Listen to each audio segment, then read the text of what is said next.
Mike, I mean, so much going on, right? And Goldman, I mean, we have this great story saying, look, this is a make or break moment for one of the units as the chief executive is really put to the test.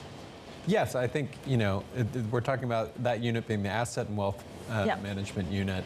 That has been for a long time what Goldman has pointed to is this is the path to us getting a higher multiple. We make a lot of money in trading, we make a lot of money in investment banking, but investors don't give that a very high multiple because it's so volatile, because it swings around so much. So this can be the steady ballast of our bank. That's what Morgan Stanley has done so successfully under James Gorman, and that's where Goldman is trying to get more credit, and I think the Investor Day will be a big piece of that.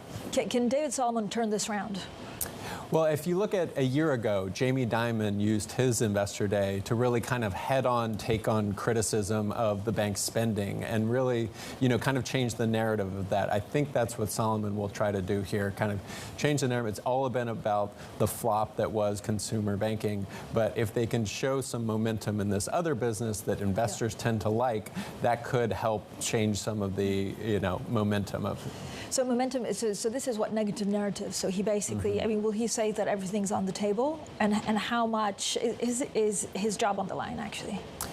I think, the stock has been doing okay. It hasn't been doing terribly, but I think what investors look to is that difference with Morgan Stanley in terms of the multiple, which is a far cry from a decade ago when Morgan Stanley was looking up at Goldman. So I think they want to see a turnaround there. There obviously has been agita over, the partner bonuses were cut pretty dramatically in what was a decent year for the trading and investment banking businesses. So I think it's about getting confidence back in the direction that they're going.